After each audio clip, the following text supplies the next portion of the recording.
Good morning, Dawg Nation. I'm Brandon Adams, and this is DawgNation Daily, daily podcast for Georgia Bulldogs fans, presented today by Merriweather and Tharp. One thing we promised at the beginning of the week was we are going to be jam-packed with shows all week long. Today, another day in which we make good on that. How about Jake Fromm on the program today? Good news for Jake yesterday. We actually pre-recorded this before Jake knew for sure he'd be a part of the Detroit Lions organization, but we were thrilled for him.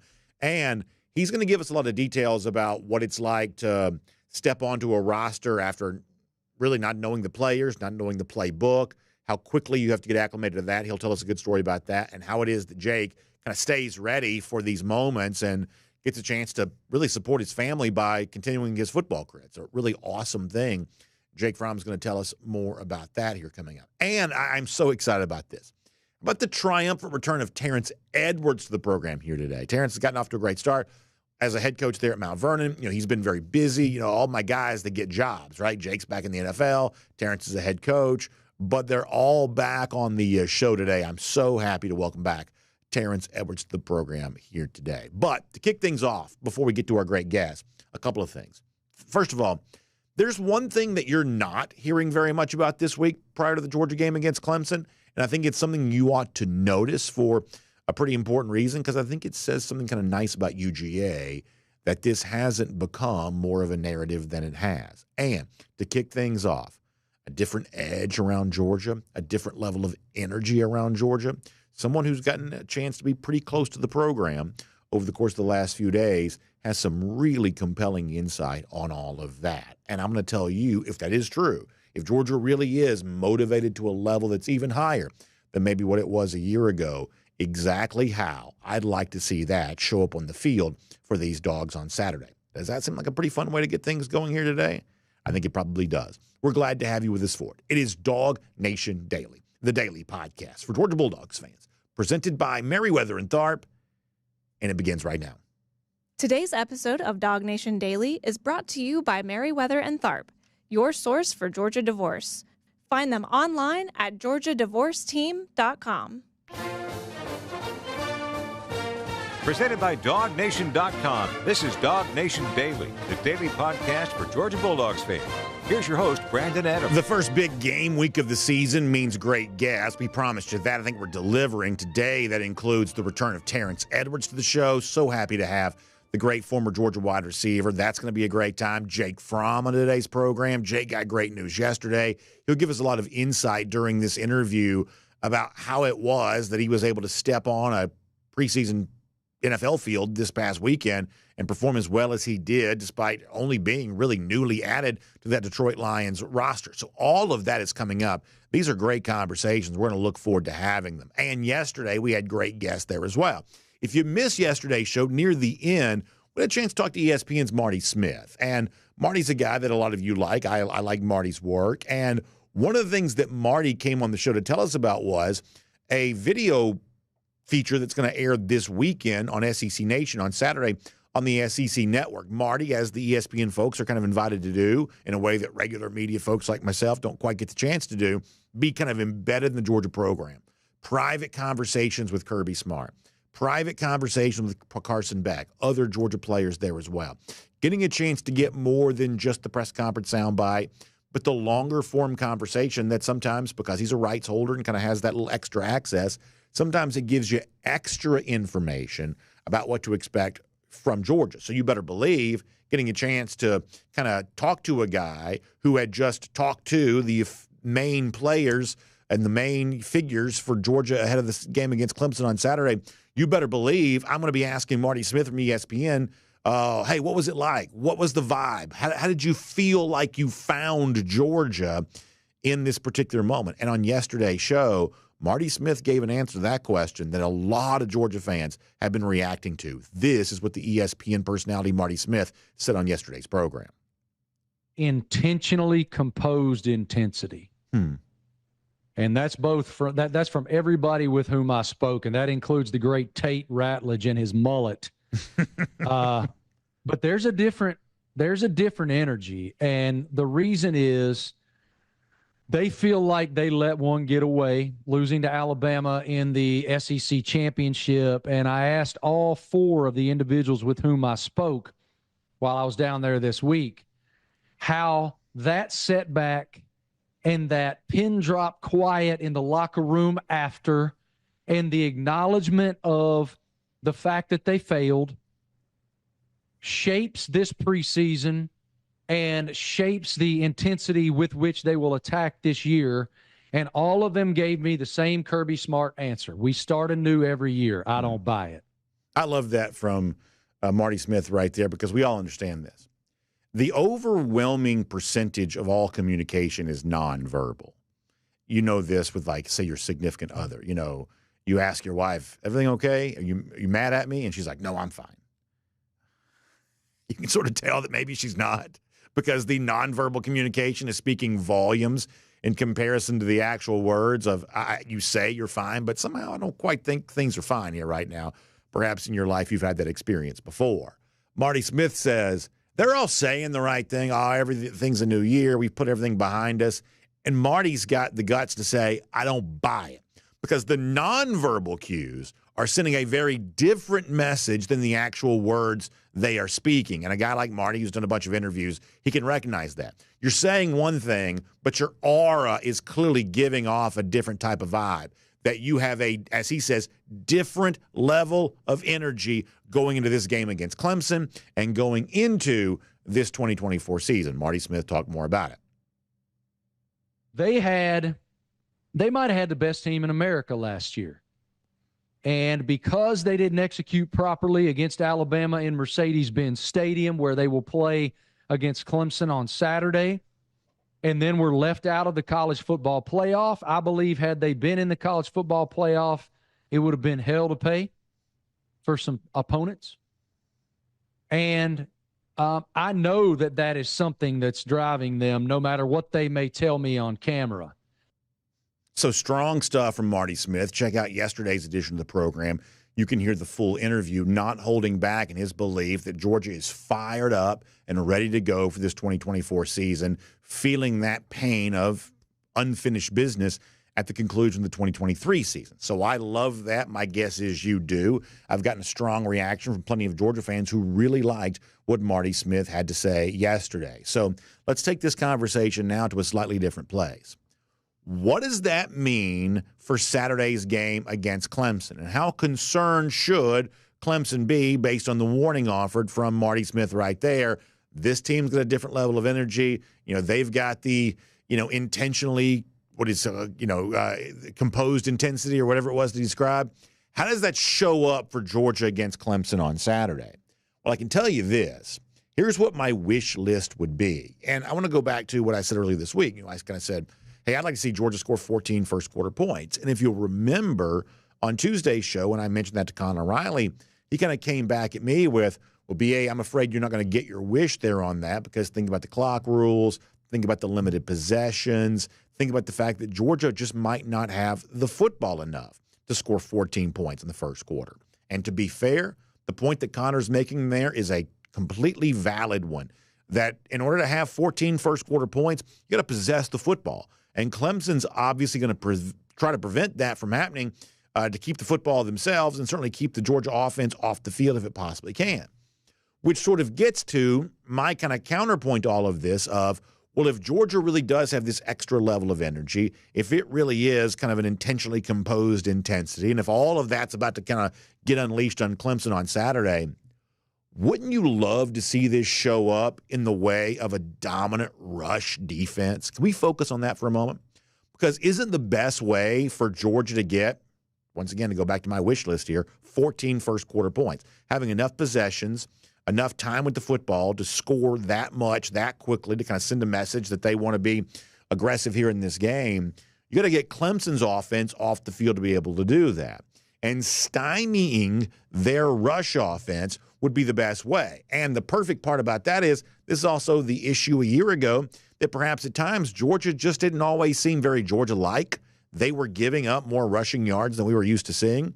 So if there's renewed energy around Georgia, if they've got off-the-charts intensity and they're just kind of like holding it together long enough to sort of unleash it against Clemson on Saturday, then as a Georgia fan, my wish would be, boy, let's see that show up in the form of an impenetrable wall up front for the Georgia defense that prevents anything in the way of Clemson having success on the ground. Now, obviously, one of the things for Clemson that's going to help prevent that perhaps taking place is the fact they do have a good running back in Phil Maffa. And in a lot of ways, this is not quite the same level of Clemson talent. Certainly it was when Georgia played Clemson in 2021. But there are still some areas in which I think Clemson's got some high-level performers. I think that Maffa has a chance to be that. And so with my kind of thought in mind here of ESPN guy says, man, this team is off the charts intense, different level of energy. My wish, okay, well, let's see that show up with a rushing defense that shuts down Clemson and their guy Phil Maffa. Earlier this week, Kirby Smart talked about what the challenge of that would be. How do you limit what Maffa wants to do on the ground and the way that Clemson wants to use him on Saturday? This is what Kirby Smart had to say. Yeah, physicality. He's got a downhill way about him. He's one of those guys that he was that way in high school. I mean, the more carries he gets, the harder he is to tackle. I think he enjoys it more the more he gets it. And, they hung their hat on him and towards late season, and he was really physical, really good runner. And I think with that offensive line, tying the experience they have and size they have to him it makes any offense work better when you can run the ball. So let's kind of get a little deeper into this here for a moment. Do y'all ever do like prize picks or like any of these daily fantasy things? This is not an ad, I promise. But if you go to Prize Picks right now, they have the projected rushing yard total for Phil Maffa on Saturday at 67.5 yards. Obviously, you're over or under that if you want to play the daily fantasy game. But forget the betting part of this or the fantasy pick part of this. Let's just look at that as a projected total. Maffa's projected to be somewhere between 67 and 68 yards rushing on Saturday. So if you want to define success for this Georgia defense, can you keep him below that? This intensity, this energy that we're led to believe that Georgia has, can it show up in the form of limiting Maffa to less than that total, perhaps even far less than that total? And if that's the case, how much easier does winning become for Georgia on Saturday? I would suggest it becomes much easier, and the sort of dominant early game performance that Georgia had in this same spot against Oregon 2 seasons ago, maybe it becomes a little easier to imagine how that might perhaps be the case. Because what we know from Clemson last year is when forced to throw, Clemson was really bad at that. Cade Klubnik at quarterback, Garrett Riley in his first year as offensive coordinator. To kind of give you some more details on this, and this is to me somewhat shocking, Clemson was just 109th in America last year in passing plays of 20 or more yards. They only had 30 all season long, among the worst in the country when it came to what I would sort of describe as an explosive passing play. And when it comes to the ability to complete third downs, to convert third downs, keep drives alive, they were just 56th in America, converting about 40% of their third downs on the year. So if you take away Maffa, if you force them into kind of a third and long situation, then all of a sudden that's a spot last year in which Clemson wasn't very good. And the good news is for the Georgia defense, it's not just shutting down the running back that creates third and long. You can also do that with negative plays as well, tackles for loss and sacks. Georgia had 7 of those the last time it played Clemson. And obviously this week, speaking of Garrett Riley, the now second-year Clemson offensive coordinator, you better believe as he thinks about that matchup, that's one of the things that he's thinking about. How do you stay out of the third and long spots that Clemson wasn't very good at a year ago? And how do you keep this potentially very aggressive Georgia defensive front from getting in there and wreaking too much havoc? This is what Riley said about that earlier this week. Well, you're trying to stay on schedule. I mean, that's the easy answer. But the biggest thing probably is just not taking negative plays and minimizing those is probably the biggest thing. You're going to try and take shots. You may hit them, you may not, okay? And all of a sudden you're looking at your 2nd and 10. Well, we got to get back on schedule a little bit. So it's always going to be a big part of any game plan, but certainly when you're going up against them, and they were the number 1 third down defense in the country last year, so that's something they do very well. So we got to try and minimize some of those bad situations for sure. I haven't been shy about giving my opinion on this game here this week. I think it's likely that Georgia wins this game 30, 40 points. I think that it's the kind of blowout that we've typically seen from Georgia over the course of the last 3 seasons when it's faced non-conference ranked opponents. They've won those games on average like 37 points. That's about what I think this game could sort of fall into there on Saturday. But at the same time, when you make kind of a bold prediction like that, you also run the risk of kind of coming across a little bit like a blowhard, and I really don't want to do that, even though I probably do it more than I probably care to. So as I make my prediction, I think Georgia wins maybe by 40 points on Saturday. I'm also kind of wondering, well, if I'm wrong, why might that be? And the man that you just heard from is perhaps the reason why. If I'm not correct, and if this game is closer, if Clemson actually has a chance to win it, the truth is we've seen second-year offensive coordinators have much greater success in year 2 than they had in year 1. We've seen that even around the Georgia program, and we've talked about that before. A guy like Klubnik at quarterback, who was pretty below average a year ago, maybe he's just more comfortable with Garrett Riley here this year. In other words, if you want to watch the game within the game, that's what you look for. I told you a moment ago, I'd love to see Georgia limit what Clemson does in the ground, limiting Phil Mafah in particular. Can you keep him somewhere below 60 yards rushing on Saturday? If so, it seems like winning gets far easier unless this is a greatly upgraded Clemson passing attack. And if you're a Clemson fan hoping for a different result on Saturday than much of what you got in 2023, being far better in the passing game is what you're trying to do. So let's zero in on that.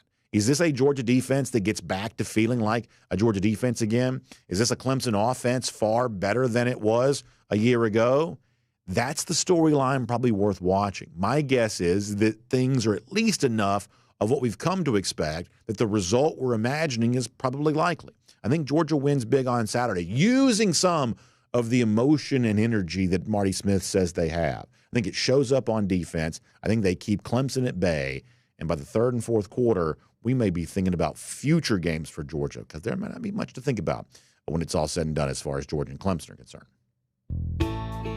My name's Brandon Adams, and this is DawgNation Daily, the daily podcast for Georgia Bulldogs fans, presented today by Merriweather and Tharp. We are glad you are with us, no matter how you get to us today, across all video platforms, radio, Athens Sports Radio 960, the Ref, podcasts, wherever you find them, Apple, Spotify, everything else in between. So glad you are a part of the show today. And a huge thanks to our friends at Merriweather and Tharp who make it all possible, your source for Georgia divorce. Here's the thing.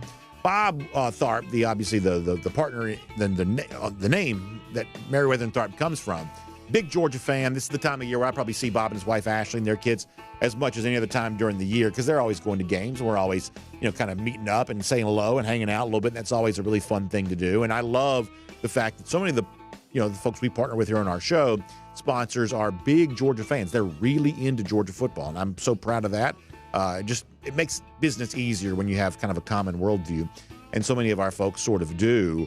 But in addition to loving Georgia football and being a part of game days on Saturday, our folks at Merriweather and Tharp also deeply understand that if you find yourself in need of their services, or if you question the thought that you might have need for their services, well, that's the time to sort of get serious.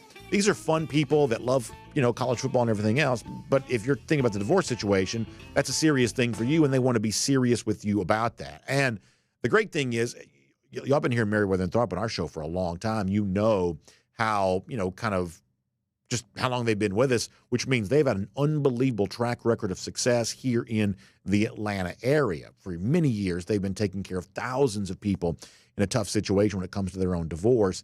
And now the level of service they've been famous for providing here in the Atlanta area, they're able to provide that statewide there as well. Their website reflects that. It's GeorgiaDivorceTeam.com.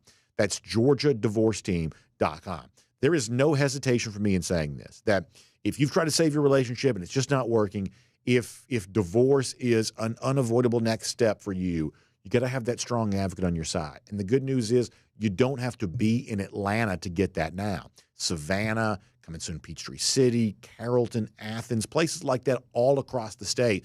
You now have a Merriweather and Tharp office right there for you, and you can speak to those Merriweather and Tharp attorneys right there in your community there as well. So if you've got questions about the divorce process, Merriweather and Tharp has answers. Please find them online, GeorgiaDivorceTeam.com. That is GeorgiaDivorceTeam.com. All right, coming up in a couple of minutes, I'm going to give you kind of a final sort of last call here on our DawgNation Invasion tailgate. We will do some of that. Also, Terrence Edwards is going to join us here in just a couple of minutes there as well. But prior to that, let's go around the doghouse. And I want to talk here for a moment about what I think is an interesting storyline that you're really not hearing all that much about this week. You're hearing some about it.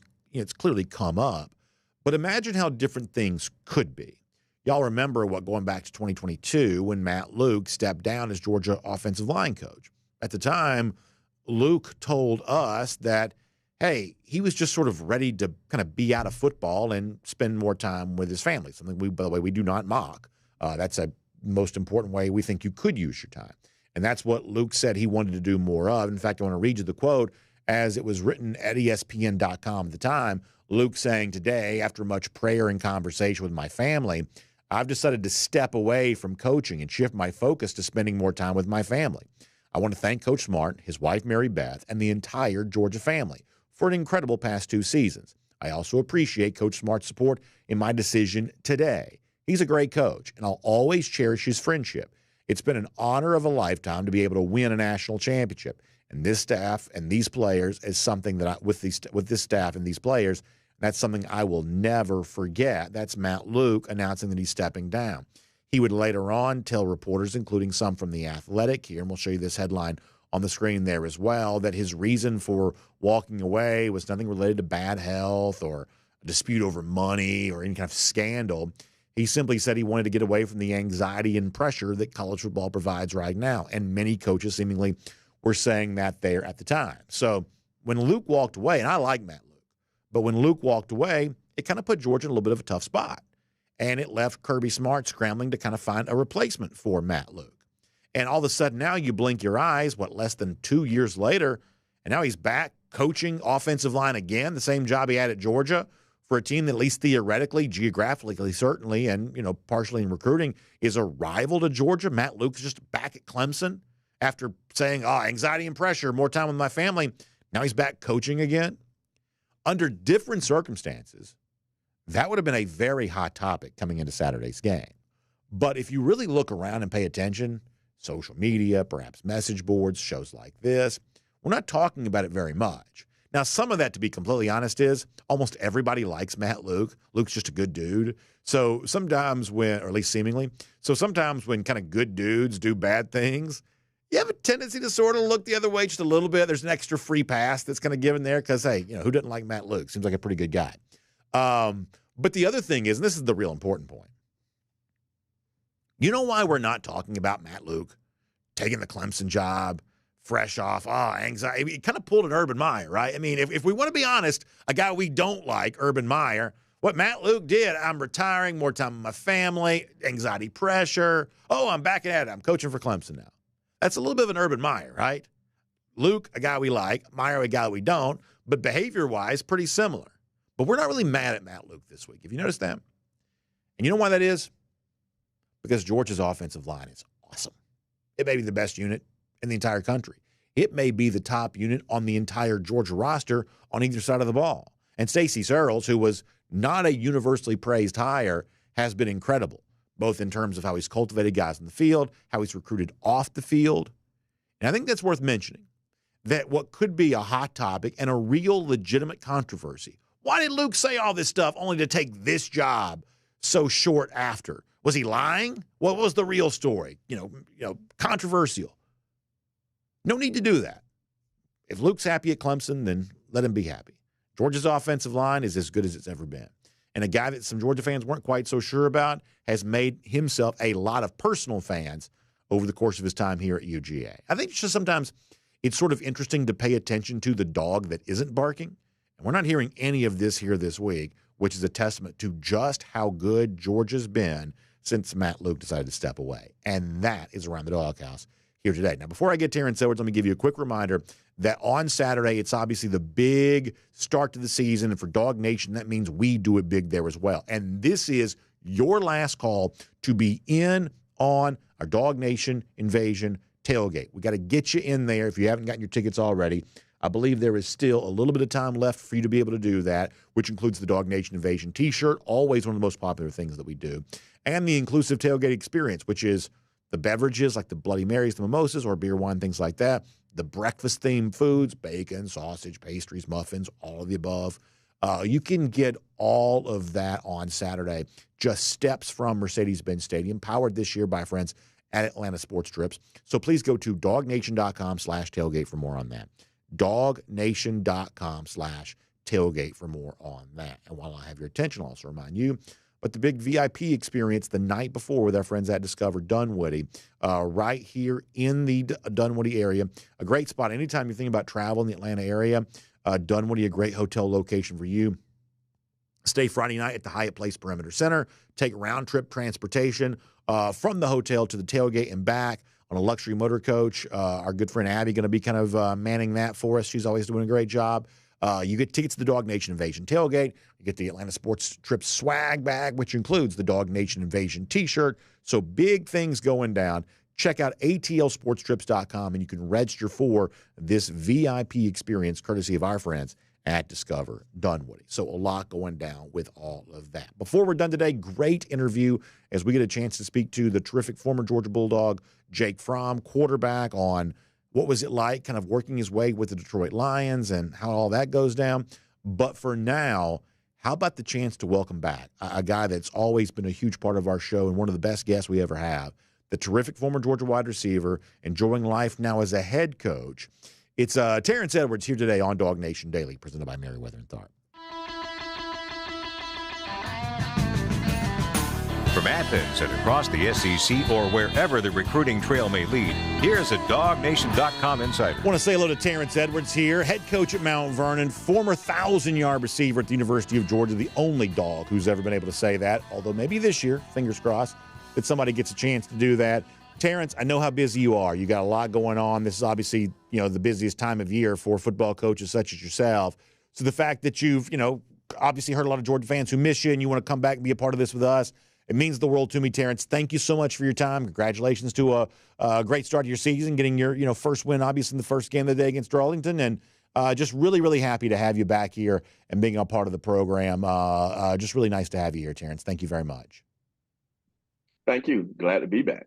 So let me ask you about this. I was just talking a moment ago about Matt Luke, coaching at Georgia, then he retires, and, now he's back at Clemson. I was sort of saying that, hey, Georgia's offensive line's done so well that all of a sudden Georgia fans aren't too worried about this. But under different circumstances, this might be a little bit more controversial. If you're a Georgia offensive lineman, what do you make of, facing your old coach on Saturday? Is there some sort of advantage that he perhaps has that he could give to the Clemson defensive line because of what he knows about what Georgia does here, or just maybe anything? What do you make about the fact that a guy who, spent some time around UGA will now be a coach on the other sideline on Saturday? Well, it's kind of bittersweet knowing that, coach recruited some of these players, and a lot of these players came to Georgia to be coached by Coach Luke. But then on the other hand, Coach Saros has done a great job taking that, what Matt Luke has done, and continue going on about his business and continue bringing in excellent O-line recruit, and continues that O-line hasn't dropped off. It may be playing even better than it was. So it's a non-story because I think Coach Saros has done a great job with that group. And like you said earlier, I think we both know a lot of fans didn't want Coach Saros back, but I personally think he's done a great job the second time around. Obviously, he would never say this. I'm talking about Coach Saros here, but it's got to be satisfying knowing that. I mean, even shows like this, we were like, are we sure this is what Georgia wants to do? Kind of going back down this road again. And he has emphatically proven himself here. Personally, that's got to be very satisfying for him. He would probably never say that. Obviously, would always kind of take the high road, but kind of demonstrating to people how wrong some folks were about what he was as an offensive line coach. That's got to feel pretty good for him, right? Oh, most definitely. I think we all hear the noise, even as coaches. We hear the noise. We don't allow the outside noise to bother us. And the great ones don't even worry about it, but we hear it. So I think he is chopping at the bits to go out and just continue to prove people wrong about his coaching ability, about his recruiting ability. And like you said earlier, this offensive line may be the best group that Georgia has. So I'm excited to see what they are able to do, and especially against a formidable opponent against Clemson, and having an opportunity to coach against your former coach. So there's a lot of storylines that's going on with this game, and this is one that's just not one of the bigger ones. All right, I want to ask you about something I mentioned the other day. And listen, on all subjects, I totally acknowledge there's a chance that I'm wrong, and I obviously hope that I'm wrong on this. But one of the things that I had kind of said is that you look at what you've heard about Georgia running backs, the rumor mill so far this spring and summer. Boy, a lot of buzz about different guys who might be ready to do some big things. I think you've heard a good bit of that about tight ends. It seems like to me as of late, whether this is fair or not, it's been a little quiet on the wide receiver front. And maybe that's just, a little tighter, lips kind of seal a little bit more tightly when it comes to that position. Perhaps that's the case, and perhaps all these guys are ready for kind of their high-end projections, what their seasons could be. But let me, I guess, begin with this. You know this position so much better. You know a lot of these guys personally. Is there something you're hearing about wide receiver right now that you'd be willing to share with us? It's maybe a little bit different than what seems like has been a little bit of a quiet rumor mill as of late when it comes to this particular position group. Anything you can tell us about that? Honestly, I've been so busy myself, I haven't had opportunity to talk to anyone about that receiver room. I got opportunity to go down and see the group. They're fine. They're going to be a group that I think is going to surprise a lot of people. Not having Ladd McConkey, not having Brock Bowers, not having Marcus, it's a big hit for that group. But Dom and Dylan and Kobe Young, those guys are going to come in and showcase their talent. Anthony Evans is another one. Shakobi White is another one that you've heard about that's made plays. So this group may not have the Ladd McConkey name or the Brock Bowers name, but this group is very talented in their own right. And I expect these guys to go out and have a phenomenal game. I don't foresee a drop-off at that position because we haven't heard any buzz around that group. So I'm excited to see them play, and I'm looking for Dom to go out and be the dominant player that he's been since the spring practice. Yeah, that's a fun one to consider. Obviously, this could be a big year for Dominic Lovett. Are there other names that, based on what you've seen, kind of whether it be going back to spring or getting a chance to see him some this summer, are there other names that kind of raise your eyebrows a little bit? In the past, you've obviously touted for guys like Dylan Bell, but how about, kind of right now, just sort of ahead of this season starting, who are those names that probably come top of mind for you more than anybody else here at the moment? Well, I'm going to go outside the receiver group. One guy that I've just been talking about since last year is Nate Frazier, the running back. So I'm excited to see what he brings to the table. I think last year we lacked that explosive running back. We had very good running back, but we didn't have that explosive running back that's able to catch the football out of the backfield, that's able just to make one guy miss and take it 80 with his elite top-end speed. So I'm excited to see what Nate brings to the table. So that's the guy that I'm looking forward to seeing play most. I know that's not in the receiver group, but I'm looking forward to seeing Nate and what he can do on a college level. Well, let me shift to that because I do think it's interesting to think that a guy like Frazier as a true freshman, because of the uncertain status for Trevor Etienne, the assumption being that he's not going to play, Roderick Robinson's injured, he won't play. It sounds like there's a chance that Frazier could be asked to shoulder a pretty big load on Saturday. There's also a chance that KJ Bolden, probably not now as a starter, but a guy that gets into the game, Georgia could have a chance. There's some true freshmen who could, get a chance to do some things for Georgia here this year, maybe even more so than the last couple of years. When you look at what it takes to play, at this level, for a team like Georgia, how ready do you think? Because, honestly, Clemson's going to send, let's just stay with Frazier here for a moment. Clemson's going to be sending blitzes and things like that. It's not just the explosive runs, but you got to know the situation, knowing it's your job to step up and pick up a blitzer.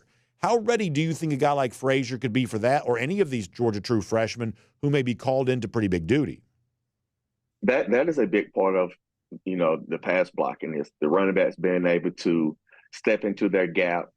If it's a double read, that's inside, outside backer, and just know their assignment because you have a quarterback that's there that's a Heisman Trophy favorite, probably is going to be the number one pick. So you have to keep that guy upright, and you can't have him looking over his shoulder, not sure that the back is going to pick up the inside back. And Clemson have a linebacker in Barrett Carter that is one of my favorites when he was at North Gwinnett.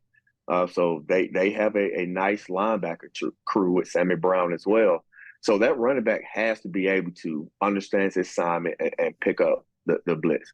That's where Cash Jones may come in effect. He's an experienced guy, probably not the biggest guy, but he's experienced and understand the passing game. He understands who to pick up if ETN is not available. So those two guys is definitely going to have to be a big part of the passing game in their pass blocking. And I know that, Kirby and company is not going to put someone in a position that they're not ready for. I want to finish with this. You've told us this story before. In 2002, your senior year at Georgia began the season against Clemson. When I was a kid, Georgia and Clemson played every year, and then it sort of stopped happening on a yearly basis, but the two teams got back together. Your senior season, 2002, Georgia went up there. The following year in 2003, Georgia won both those games. And one of the things you've told us before, Terrence, was just how extra energized that preseason was. Back then, the big game to start the year, game one, that wasn't as much of a thing that happens. Mostly back then, it was kind of the directional school, the FCS level school, something like that. A little bit more rare to play a big game like that, but obviously that particular year, y'all did do that, and you got a close, hard-fought win against Clemson. DJ Shockley came up big for Georgia that day, had a nice, rushing play coming at the quarterback spot. I will always remember that. The point is when you look back on that win against Clemson to start the season, the same type of deal that Georgia's going to be in here this year, how many fond memories do you have of that, and what was that preseason process like, knowing that you weren't playing, a weak opponent, you were playing kind of a regional rival like Clemson? What was that feeling like for your guys back in 2002? It's a little different, and when I say different, it's a good different, knowing that your opponent is just not a FBS school, FCS school, or just a school that you're going to walk over. It's a formidable opponent. Is a opponent that we all heard about, that we used to play every year, and everyone knows Clemson football is a national power. So I think these players have an opportunity to showcase their talent at 12 o'clock on Saturday against a national opponent that has won national championships in the last 10 to 15 years. So those guys should be excited. And my fond memory, you speak about DJ rushing for a touchdown, but DJ actually threw a touchdown to me in that game. Nice. And that game, I broke Bryce Hunter's all-time school record with 18, and that was my 19th receiving touchdown, and DJ threw it to me. So if you see the extra celebration there for the pass that DJ threw to me, that was the reason why, because I broke Bryce Hunter's school record that night. I did not remember that. I'm really glad you told that story. That's an awesome thing, and obviously a lot of us have great memories of that era, and you were, of course, a huge part of that. That's a really cool thing, Terrence. I'm glad that you told us about that. So Mount Vernon's got the Friday off here this week. A little early in the season for a bye week. I guess you'd maybe preferred to have that a little later, or does this come at a good time for your team?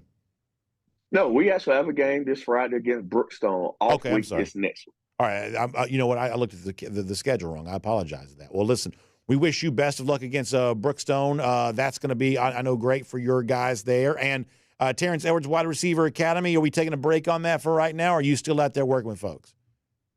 I'm still doing it kind of just for my regular clients, not too much, just on Sundays, just to continue to refine and refresh your skill set. So we're still going it. We're still doing it, just not as much. How about for people who want to find you on social media? How can they catch up with you?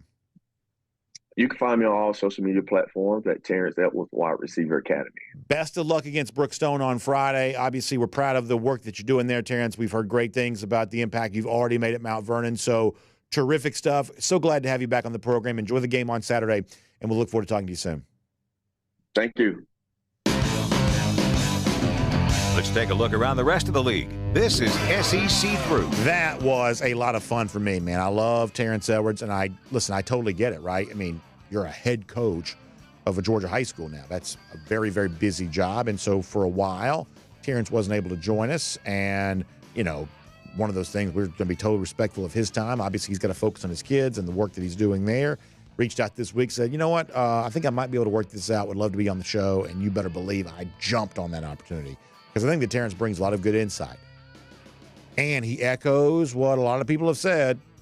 And Terrence obviously seen practices, so this matters. Nate Frazier, we've heard that a lot. Is it too much going into this game?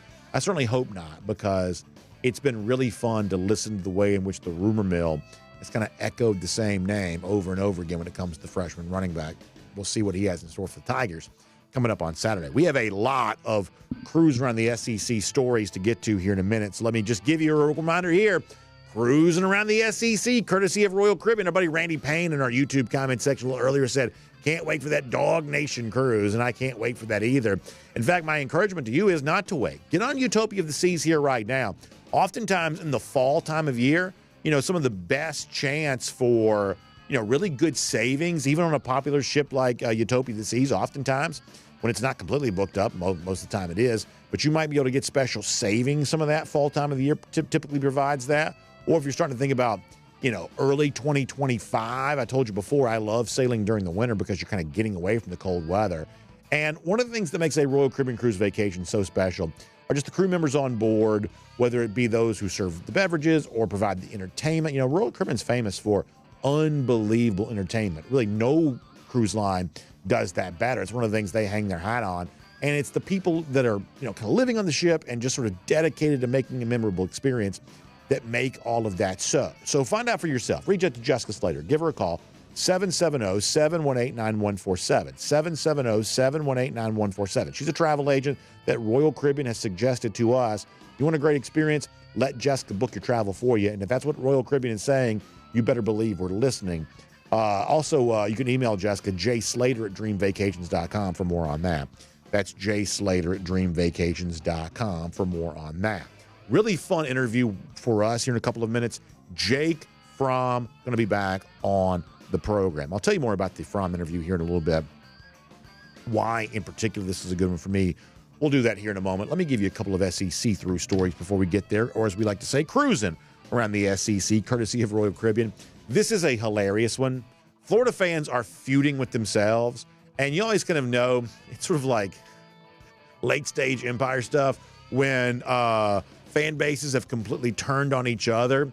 This is kind of a silly one.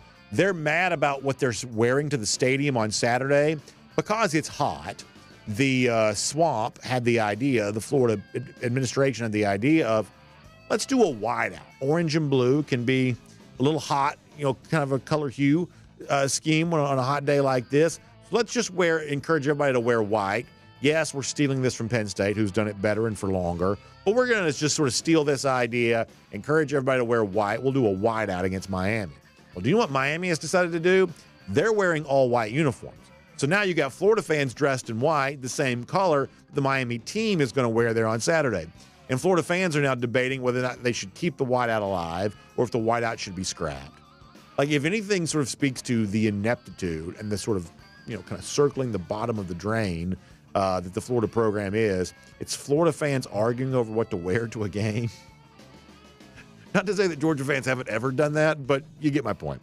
Not a great look for Florida here. But speaking of the Gators, perhaps some good news on the Florida front here. Montrell Johnson, the previously injured running back, according to Billy Napier. Johnson expected to be a full go on Saturday for Miami. I want to make a small point about this. It goes without saying, any chance that Florida has to pull the upset against the Hurricanes is going to require some success on the ground. You already know that. But let me use the Johnson story here to make a larger point.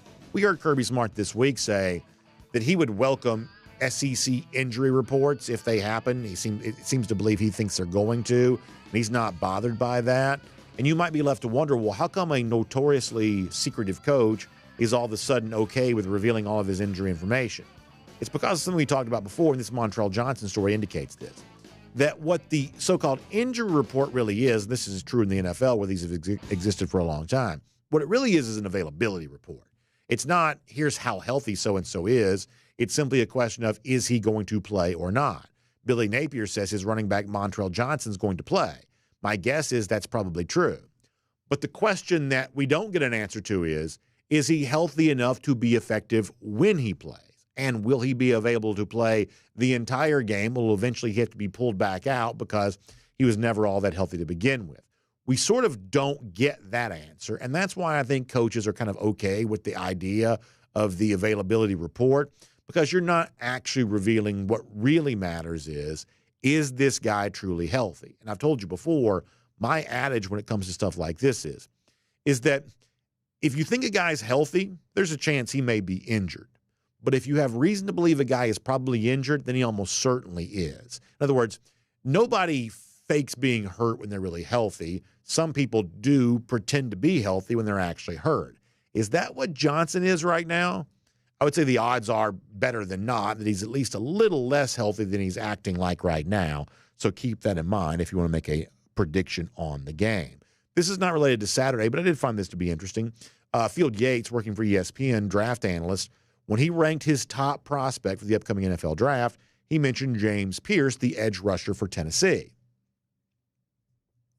And I'm only going to make a small point about this, but it's something to kind of file away. Tennessee's playing like Chattanooga on Saturday. You know, I am watching the game a little bit closely. I do want to see how Nico plays.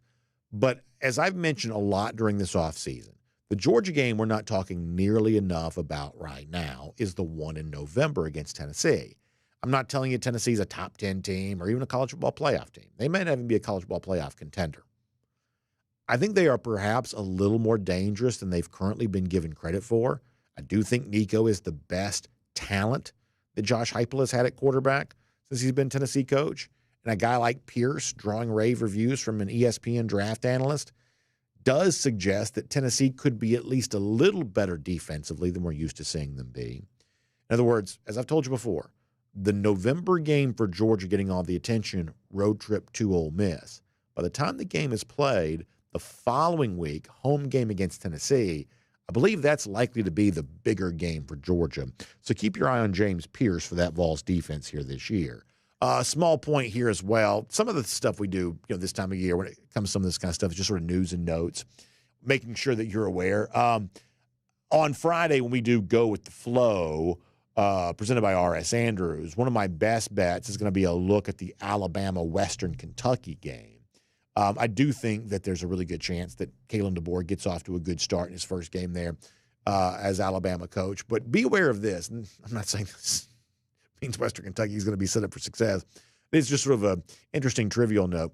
TJ Finley, former LSU and Auburn quarterback, is now, I think, expected to be the starting quarterback for Western Kentucky. So in that game on Saturday, when Alabama fans look across the sideline to the other side of the field, they will see a familiar face in Finley, who's been a quarterback at a couple different stops in the SEC West in the past to varying degrees of success.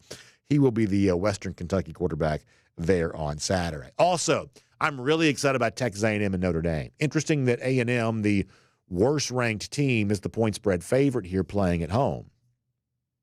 I think the most compelling storyline in this game probably right now is a coach and a quarterback who seemingly probably know each other very well.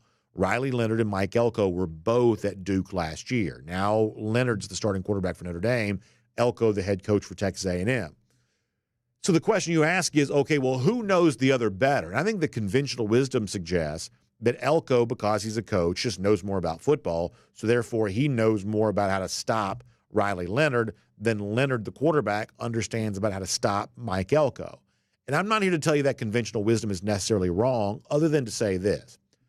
Coaches, I believe, always have the advantage over player when it comes to scheme and things like that. Now, a great athlete can confound a scheme just through sheer athleticism, but if it comes down to who knows what and how do you handle what you know, the coach to me always has the advantage.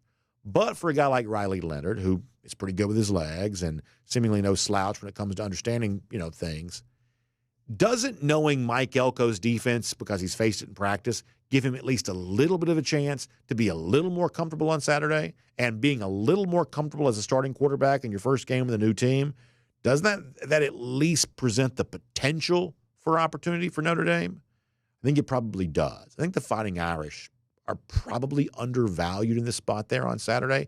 I don't know how good I think Riley Leonard is, to the tune of, among the very best in the country, but we saw him week 1 a year ago make Clemson look like idiots. Could he do that to Texas A&M on Saturday? I think there's a chance. I think that Mike Elko is a very good coach for A&M. But I do think on balance, Notre Dame is probably the better of these two teams there on Saturday. And then quickly, let me give you a couple of thoughts on the Thursday night games there as well, and then we're going to get to Jake Fromm. So you got two SEC teams playing tonight. You got Arkansas against Arkansas Pine Bluff. You got Missouri facing Murray State. So it'll be a chance to see how big of a start Luther Burden gets off to. We've told you before, the Boise State quarterback now at Arkansas, they kind of like him. We'll get a chance to see what that is all about. You've also got a highly ranked Utah team playing like Southern Utah, but if you want to get an idea of the team that's right now on paper the favorite in the Big 12. You can see Utah in action tonight. Probably the best game of the night is North Carolina. I think this is UNC at Minnesota. I believe they're going up to Minneapolis to play that game. Kind of an interesting Power 5 versus Power 5. I believe that's the only Power 5 versus Power 5, or now Power 4, matchup that we have for this particular night. I think that should actually be probably a sneaky good game. The game that will get the most attention is Colorado and North Dakota State. And let me just give you one word of caution about this. This is a little bit of consumer education here. Just be very, very careful about this. For those people who are like, well, Deion's overrated, Colorado's overrated, North Dakota State's won like 1 million FCS national championships. Be very careful with that. I think this number is somewhere around, 9.5. That's been kind of where it's been here this week. Be very careful on pulling the trigger on the Bison just because you know that they've won championships and you think Colorado's overrated. I promise you that's already baked into this price. That's already baked into this price. And I'm not telling you they couldn't pull the upset. I'm just telling you this is not the same North Dakota State team from a couple of years ago. Chris Kleiman's head coach at Kansas State now. They've had changeover coaching staff. You know, the Montana schools, Montana State, South Dakota State, those are your top FCS teams now.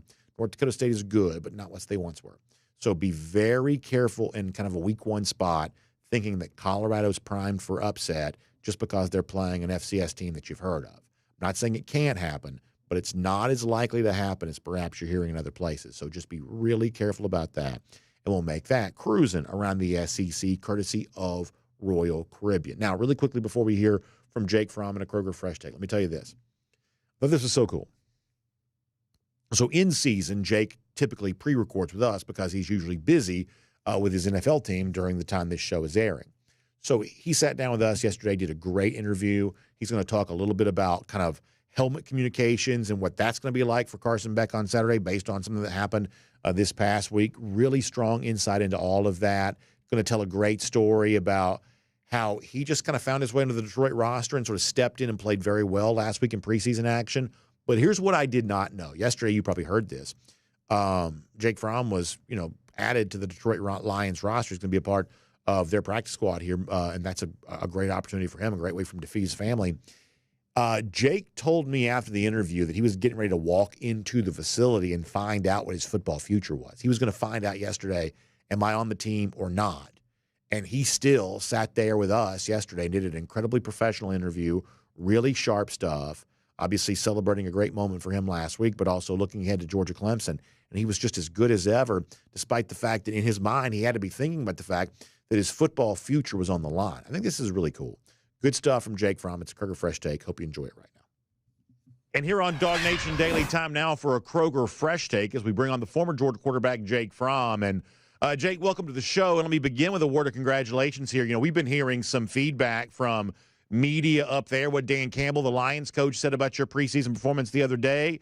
We really thought you played outstanding in the preseason last year for Washington, kind of fresh on this, Lions roster here, getting a chance to show what you're all about there last week. And everything we've been told was you more than handled that job. So congratulations on the strong performance. And I guess it's nice to hear good things about yourself, right? Yeah, Brandon, thank you for having me. Always good to go out there and play football, man. Be a football player, go out and execute your job and get back on the field. And, man, it's always a blessing and an opportunity to go out there and play and just try to make the most of it. It's a great place up here, great franchise, and run really well. And hopefully we'll see kind of what the future holds. But, man, I'd love to be here going into the fall. So I'm always curious about, the specifics, and I apologize if this is a tedious question, but so if we want to go back a few weeks ago, you were not a Detroit Lion, and you go there quickly. You get to know the folks there pretty fast. I'm assuming you had to learn an offense there pretty fast. What's the process like of – I don't know how much you'd even thought about the Detroit Lions before a few days ago, and all of a sudden now you're playing for them and you're making a lot of completions and you're seemingly playing well. Did you feel comfortable? Do you know the offense? How quickly do you learn something like that? Is it similar to what you've done in the past? How comfortable are you – playing on a team like this when a few days ago that's not what your story was? Yeah, to be quite honest with you, I was planning on enjoying a nice lazy Sunday and get a phone call that hey, I gotta work out in Detroit for tomorrow. So you're getting on a flight tonight. So yeah, man, but obviously super excited and stoked about that. Had a workout, signed on, and it's basically, hey, how fast can you get up to speed? And yeah, I always kind of thought that's been a strong suit of mine and something that has kind of put me over the edge in a lot of situations. So I got to study and started learning. A little bit different than what I've done before. The verbiage is different, so it was a lot to learn. I got here before the second preseason game, and yeah, learned enough and showed them I learned enough to play in the third. So. Just the way the ball rolls sometimes. Well, that's awesome and a great testament to your ability to work and learn. I saw something this week I wanted to ask you about. I was watching the Tech-Florida State game in Ireland, and I was noticing this is obviously the start of the first era for like in-helmet communication for quarterbacks. Yep. And when Haynes King was talking, or like when he was hearing on his, comm system, he was putting both hands over his ears and really what looked to me straining to be able to hear. And obviously you would presume a stadium like that in Ireland may not be as loud as, like, say, Mercedes-Benz Stadium might be on Saturday. I guess in the NFL, you guys have had the comm systems for a lot longer. Is it easy to be able to hear? And if you're Carson Beck doing this in a game for the first time on Saturday, is there a chance you're going to be a little bit like Haynes King where, I mean, to my eyes, it looked like he was, maybe it wasn't as bad as it made it necessarily appear, but it certainly looked like he was straining to even be able to hear. I know from doing, like, broadcast stuff and things like that, sometimes what you're getting in your headphones in a situation like this in a stadium environment is pretty tough to hear. How about the in-helmet communication? How easy to hear is all of that going to be for these quarterbacks? Yeah, I'm going to give the great answer of it depends. So I've been talking to our equipment guy up here in Detroit, and he was saying how we were on the old system in the headset, and they tried this new system for the preseason games, and it didn't quite work out, and so they back and put the old system back in my helmet. So I think it depends on what system they have in college football. If it's similar to ours, I would assume it would be. And then also just depends on the environment and where you're playing at. I've seen guys in the NFL who kind of put kind of a protective cover over that earpiece to basically kind of block out the outside noise if they're playing on the road. And it kind of depends on your coordinator who's calling the plays and how crisp and clean can they spit the calls out so you can hear them crisp and clear. There's a lot of factors that go into it. Are you playing outside? Is it windy outside?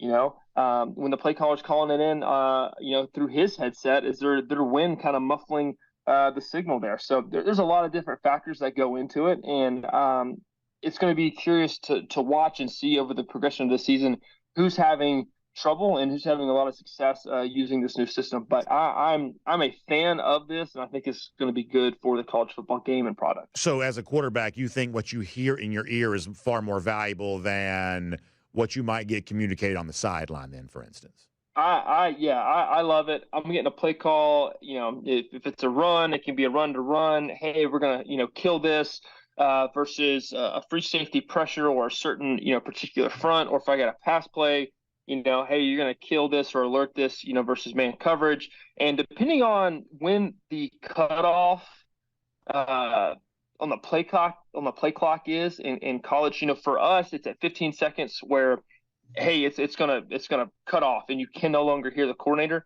But like if I'm, a coach in college football, I may do a lot of on the ball stuff, and that way I can continue to talk to my quarterback the entire time.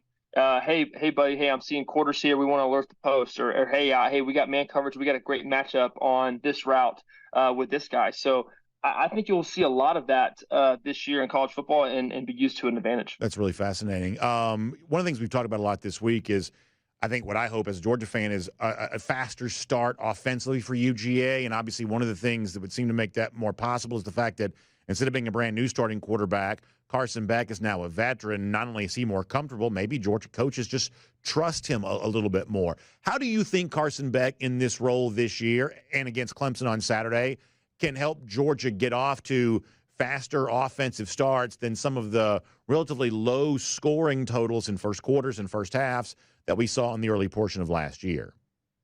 Yeah, I mean, it's definitely going to be something that's emphasized throughout the week. Definitely emphasized on the night before the game and pregame as well. So I'm excited to see how Carson just owns this role of being the guy. Everything that the offense is going to do this year is going to have to flow through him. And how does he respond to that? Can he handle all of that? And I most certainly think he can. But this is the first game of the season of being the guy, not a guy who's competing for a job and evolving and becoming this guy, but the guy who is looked at from his teammates, from his coaches, fans as well. Hey, we're asking you to go make a play, go make it for us. It's our Kroger Fresh Take with Jake Fromm here today on DawgNation Daily. And, of course, you want the freshest and the very best from Kroger. One of the best ways to get that is by becoming a member of Kroger Boost. You can do that. You can get ready for game day there as well. So you want free grocery delivery, you want twice the fuel points, or if you just want to stock up on all the best of all your game day favorites, getting ready for that great tailgate, stop by in store, shop online, Kroger.com, become a Kroger Boost member. When you think about getting ready for game days here around Dawg Nation, we're always thinking about our local Kroger, so make sure you check all of that out there as well. For the stuff that goes in the grill, the stuff that goes in the cooler, the plates, the napkins, all the stuff like that, you get all of that from your local Kroger. So make sure you check all of that out here today. Jake, to finish this up, one of the things that you mentioned a moment ago was, as a quarterback, you got a package of play. Sometimes you're switching into a running play. Sometimes you're going from one running play to another. There's also a little bit of uncertainty for Georgia about the running back position in this game. We know Roderick Robinson's injured. I think the anticipation is that Trevor Etienne's probably not going to play, although that's not certainly confirmed by Georgia. As a quarterback, how much does what you do in terms of the running calls that you check into, how much does that change based on how the running back personnel changes, where it certainly seems like Georgia's going to be a lot more inexperienced on Saturday than perhaps it could have been if Etienne, a guy who's played a lot at Florida, were going to play, if that is indeed what actually happens. As a quarterback, does that make your operation any different? Yeah, yes. I would say less from a perspective of a quarterback being the player, and I would say more from an offensive coordinator perspective of maybe Bobo. Like we more likely, hey, let's call a more of a completion pass here in this scenario, rather than a wide or mid zone run, or a toss crack, thinking we're trying to get the same number of yards on a play, but how likely are we able to accomplish this, given the circumstances of the personnel in the game? So I think not having top two of your three running backs going into this game is kind of a big deal. And I would say none of this matters if the offensive line dominates and plays well. So you're going to run the ball well if the offensive line plays well. But I do think it's a factor, and you kind of lose an explosive play caliber guy in the backfield that really takes a lot off an offense, kind of going in, especially late in the game. Jake, terrific insight. We appreciate all that from you. I guess I'll ask you a simple yes or no question. As a Georgia fan, I'm pretty confident going into Saturday. I just think that on paper, Georgia looks like the far better team than Clemson. Am I wrong to feel that way in your mind? No, absolutely not. I think they're going to do extremely well, and I think they're going to dominate and show the world why they missed out on being back-to-back national champions. I love that, Jake. That's well said. We're proud of it for the work you're doing up there in Detroit. It's great to talk to you as a part of a Kroger Fresh Take here today, and we'll look forward to having you back here on DawgNation Daily again very soon there as well. Yeah, thanks, Pierre. Wonderful stuff from Jake Fromm, and just a couple of minutes after that interview concluded, he found out he was picked up by the Detroit Lions, and we are so happy for him on that. While the interview was playing, we also have minor controversy emerge here. ABC has released a new theme song for the SEC on the ABC ESPN family of networks, and it is not good. It's music from the early 2000s, which I do have a vague memory of. They're sort of bringing it back as sort of like a banger from the past. No one either seems to remember it or no one seems to like it. I don't like it either. Just an example. ESPN doesn't do big as well as other networks do. CBS theme music just gives you chills even thinking about that. The NBC NFL music with the horns and the ESPN, ABC, they just don't do it quite as well. And that's going to be a little bit of a problem. What's not a problem, those are golden shoe. How about this one coming today? I love this from Phil Underwood, who says, Watching from Cape Town to begin game week 1. My flight to the ATL gets in at 7 a.m. Wish I could stop at the Benz, but I'm going to drive to my new home in Dahlonega after leaving the Florida Keys. Ready for noon in front of the big screen. Well, it sounds like Phil's got a great game day plan. I cannot tell you, Phil, how much I appreciate you watching DawgNation Daily. And I always love all, like, the very sophisticated travel that people in our audience are participating in. Hi. Just great travel plans here, great vacations. I love that. Phil, enjoy it, but obviously also enjoy the game there on Saturday. And thank you for watching DawgNation Daily. We'll give you a golden shoe there for doing that. Lousy, stinking Gators. It's a whiteout. It's not a whiteout. Yeah, I don't know what to tell you. But 1,391 days. That's how long it's been since Florida has beaten Georgia. And that is our Gator Hater Updater. Y'all have a great day. We'll see you back here tomorrow. Final day before game day, DawgNation Daily, presented by Merriweather and Tharp. And on video, time now for the R.S. Andrews Cool Down. R.S. Andrews, the one you turn to for your air conditioning, heating, plumbing, and electric needs. They show up on time. They do the work that's promised, the price is promised. You can trust them on all of that. All right. We have done very long cool downs every day this week. Today, I cannot do that. I have got a lot going on. And the studio has a lot going on there as well, including later on this afternoon, the return of DawgNation at Large, the terrific broadcast with our Kaylee Manziel and Connor Riley. You can check that out. They'll be getting that in the can here coming up in just a little bit. So we're going to make room for them here. And I've got a few pieces of business I got to take care of there as well. But we will take your comments. All right. So here it is. Are we hearing this? But that's the music, right? Okay, yeah. So that's the music. Not impressed. I will tell you that in my broadcast career, I've only done one college game. I did play-by-play years ago for like West Georgia and maybe North Alabama or something like that. Like, this was like Division II. It's like a Division II game. They had one game on like streaming internet every year. And I got asked to do the play-by-play for it, which I was grateful to do. But it was the only college game I've ever done. And the thing I remember was get the headset on. You're getting ready to sort of start the broadcast. I was doing with Cole Kubelik. This would have been early in Cole's TV career. Getting ready to start, and the music that came in my headphones was the ESPN music. And I believe it was this particular song. So I probably have a little more fond memory of, here it is.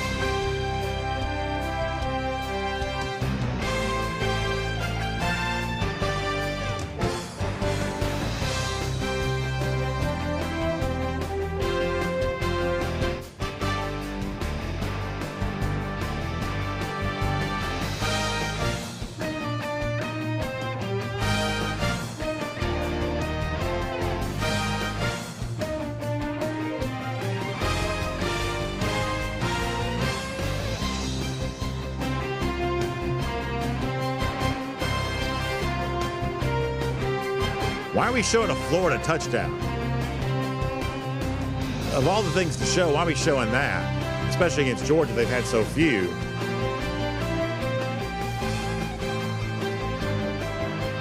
So this to me sort of sounds like if you asked ChatGPT, hey, make me a TV theme song that would air before a football game play. This sort of sounds like the generic thing that AI could have conceived.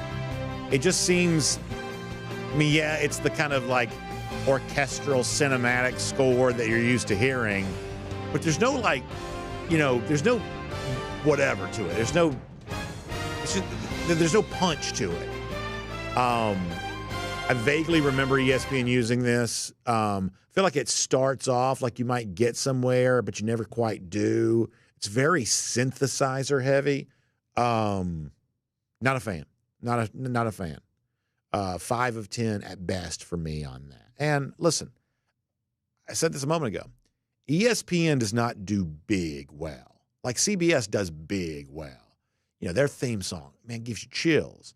Like, NBC's back in the NBA game again. They're going to bring back Round Ball Rock, the song that John Tesh composed, which actually has been owned in recent years by FS1. They've been using that for Big East games. But it's a great song. I love when NBC does the dun dun dun da da da da. That just sounds big for the NFL games on Sunday night. Like whatever that is, it doesn't sound big. And the fact that ESPN, on the occasion of having the SEC return, they were like, okay, we could pay a really good composer good money to produce a new song, or we could re-rack this old song that we've got an MP3 file of. Which one do we want to do? The fact that given all of the money that's invested in college football, they're like, let's see if we can dig out this old MP3 and fire it up off our iPod over here and see if it still works. Okay. So I'm being told by producer Jay Black that the song is actually a remastered composing of the original song. Doesn't make it better. Doesn't make it better. Not a fan. Not happy about that. SEC football on ESPN and on ABC is just going to feel smaller. It's just going to feel small. And ABC is an over-the-air broadcast network to the extent that even still matters in this day and age, although it seems like for whatever reason it kind of still does. ABC is an over-the-air broadcast network, but years ago ESPN made the decision to treat ABC as just an extension of the ESPN property, that if you watch a game on ABC, it doesn't look any different than a game does on ESPN. Huge mistake. They're dealing with that now. They've kind of tried to carve out Monday Night Football. You know, they don't run the scroll down at the bottom during Monday Night Football. They're trying to make that be a little bit bigger, kind of create some heft around that. But some of that's all too little too late. ESPN is very cable-y, very cable-y. And for certain things, you just want it to feel bigger. I'm not sure ESPN's capable of that. B.A. Cardigan says it's missing some bass drums. Yeah, I sort of feel like that way too. Like, where's the bass? Now, I'm kind of with you on that.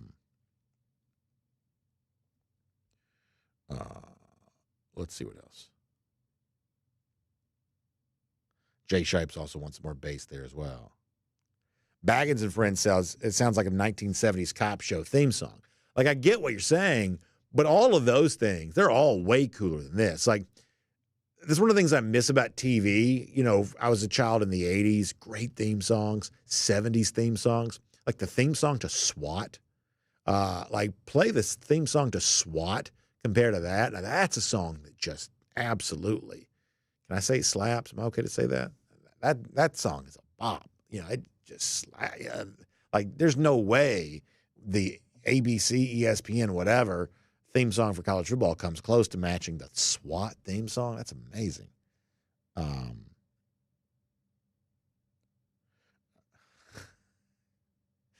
Bubby Dean says it sounds like a Magnum P.I. spinoff.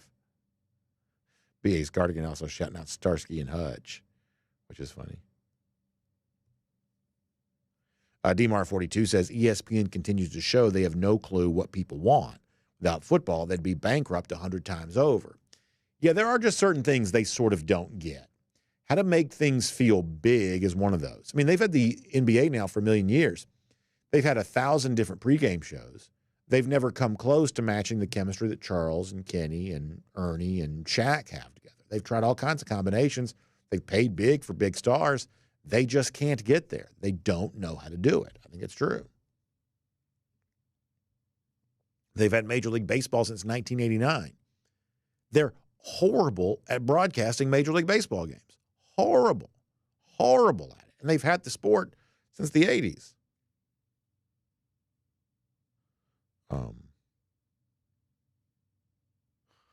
Christy says I'm sticking to the figure skating theme songs. There you go. Paul Moon says ESPN College Game Day is a shell of itself now. He says legendary when I was in college from 2005 through 2010, but a shell of itself now I never watch. And I think a lot of people feel that way. Now, Paul, I will tell you, I've got young kids. I've got a son, and he loves the show just because sometimes kids do.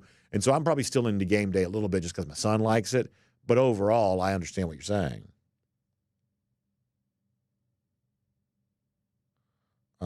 Star Wars Dog says, I feel like for college games, it should resemble kind of a band. I certainly think there's like a marching band, he means. I certainly think that's appropriate. You could do some theming around that.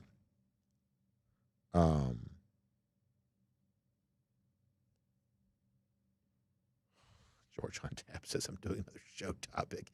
What's supposed to be our time? Fair enough. Let me find out what's on y'all's mind. I'll take some comments. Let's see what else. Jerry Popham weighing in. It's always great to hear from him. Let's see what else. Gerald Harmon also shouting out the Airwolf theme. Incredible. As a show, I never really understood Airwolf all that much, but I did like the theme song. Knight Rider, incredible theme song. And I love Knight Rider as a show. Miami Vice.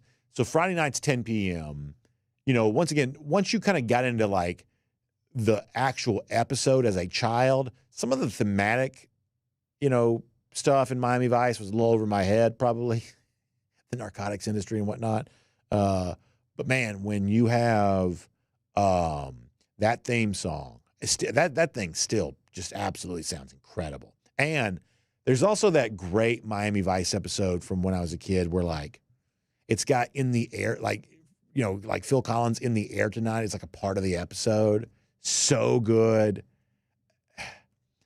I guess everybody probably feels this way, but the 80s was just such a great era to be a child.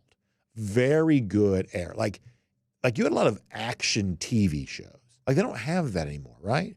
Like Knight Rider. What a great kids show. A-Team, Tuesday nights, 8 p.m. What a great kids show. Like a lot of like the network programming was essentially programming for kids. It's incredible. Love that. Toby Register says the In the Air Tonight was the pilot episode for Miami Vice. I didn't remember it being the first episode, but I do kind of vaguely remember the episode. That's really cool. Also, my buddy Rusty Manziel and I always joke about this. Even to this day, all these years later, I'm actually kind of amazed by this because now it's a pretty old song. I have never been to a high school game, and I mean this as literally as I'm capable of. I've never been to a high school game, even 2024. I've never been to a high school game in which at some point in time during the pregame, In the Air Tonight by Phil Collins didn't play. And I have, as they say, I'm totally here for it. I love it. But even now, at some point in time during the pregame soundtrack playlist, you're going to hear In the Air Tonight by Phil Collins. In fact, last week, it's getting a little late, hadn't heard it yet, and then all of a sudden kind of a remix version of it came on. Fantastic. Fantastic. Travis McCullough says, take me back to the 80s. Yeah, listen, there are times I'd crawl back if I could. Lucy Bowers Boykin says, the Love Boat theme is fitting for me. And I know the theme.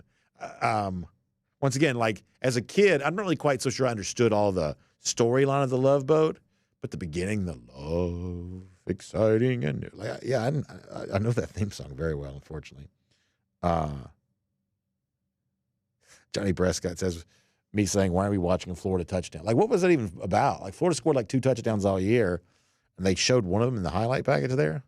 That's crazy. Georgia and Olive also says, it sounds like the theme to a detective show. You can imagine a car chase, someone jumping on a bad guy from a second-story window, then the good guys high-fiving. Yeah, I'm right there with you, except, as I said a minute ago, Georgianne, I feel like a lot of those old-school detective shows, I mean, they had – you talk about bass. They had some great, bass, like an actual bass guitar. Like, there's some good stuff in some of that. Scott Harris says, please don't play that music to the team before the game. Yeah, I'm guessing that's not part of the sort of the fire-up pregame. All right, let's hear a better pregame song here. Oh, yeah, our pregame music is better than that. Yeah, absolutely. BMAC also pointing out a lot of the same actors showed up on Love Boat, Fantasy Island, all those things. Yeah, I mean, like, once again, like, when I was a kid, and certainly don't do your own children this way, I watched way too much TV. Way too much TV. Like, I watched all of these shows. Fantasy Island, once again, kind of the beginning. And as a kid, you sort of get bored after a while. Like, the episodes, they just sort of lose you because they weren't made for you. But the beginning, when, like, the plane's coming in and everybody's sort of showing up, it's a bit like White Lotus, if you ever watched it on HBO. Kind of sort of a similar start to the episodes. Watch way too much of all that kind of stuff. Way too much of that stuff. Dave Snow shouting out the Battle of the Network Stars. I do sort of vaguely remember that, too. DT says, imagine the theme music, BA jumping into a 1970s hot rod with his arm out the window, the Texas fingers in the air. Listen, I'd love to be cool. Like, what was his name? James Garner? Was it Rockford Files? He drove a cool car, right? That's a little before my time, but I'd be all about that. All about that. Let's see what else. Scott Harris says, I hated Gary Danielson, but the CBS theme music was the best. I certainly agree about the music. It was fantastic. B-Max says we might be wishing Brad and Gary back. Well, Brad we love. Gary, not everybody's cup of tea, but the CBS broadcast was just a good broadcast. A lot of cameras, just a big broadcast staff. Watch this, and not everybody cares about TV. I'm talking about the actual operation of TV. Like a lot of these games for like Tennessee against Chattanooga or like Alabama against Western Kentucky, they don't quite have the same production staff for these games they used to. There's not as many cameras, not as many angles. These broadcasts have gotten a little Spartan, over the course of the time. CBS, to my mind, was not really that way. Randy Hall says combine Fantasy Island and WWF wrestling. Hey, I'd be all about that there as well, because wrestling in the 80s was amazing. Wrestling was fantastic. Georgia and Olive also pointing out the Rockford Files' great theme song. It did indeed. All right, a couple of comments, and we're going to go. And we've gone longer than I intended to.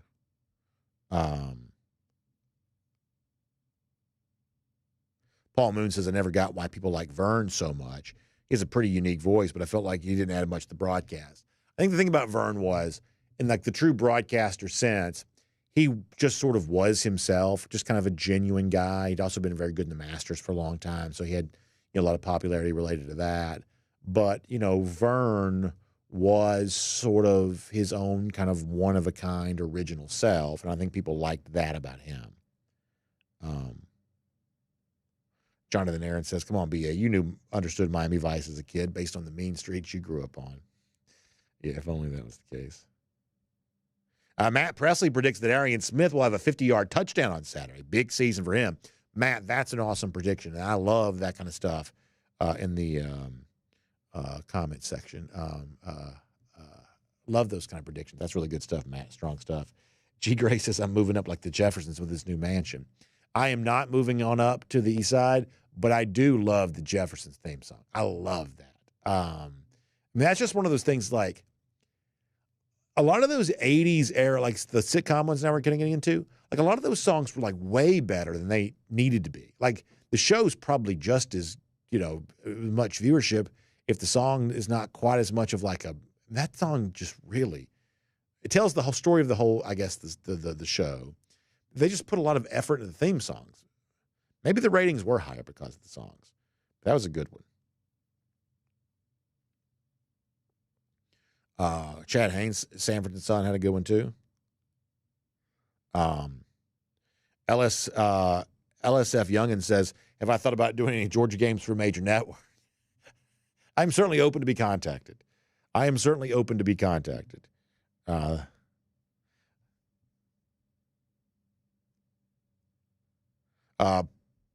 Moon pointing out that pregame Georgia plays the Nickelback version of the Saturday night All Right for Fighting. That's never bothered me as bad as it does some people.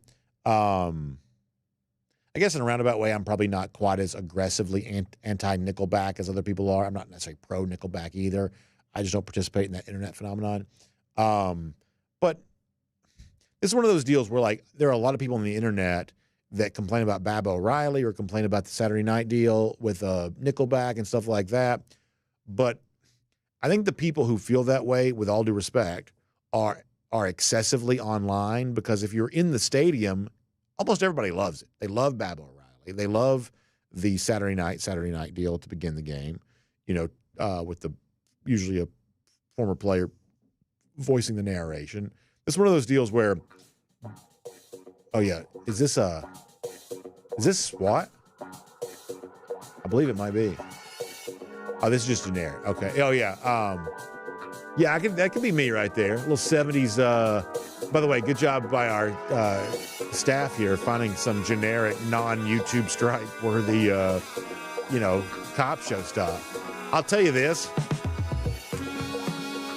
On the basis of this music alone, I'd watch the show. I would. I like a good cop procedural. I really do. I don't feel like we do that kind of thing as well as we used to. But give me 60 minutes worth of sort of figuring out 42 minutes with commercials. Give me 42 minutes worth of figuring out who the bad guy is and who committed the crime. I'd watch this. I'd like to be cool enough to be in the show. That'd be fun. All right, let's get ready to wrap it up here for today. All right, good stuff. Hey, we'll come back tomorrow. Fun stuff on hand. Johnny Prescott says, hey, give the staff a golden shoe for the B.A. and Hutch image there. There you go. We'll throw back to Starsky and Hutch. Lucy Bowers Boykin like that there as well. Yeah, I'm all about that.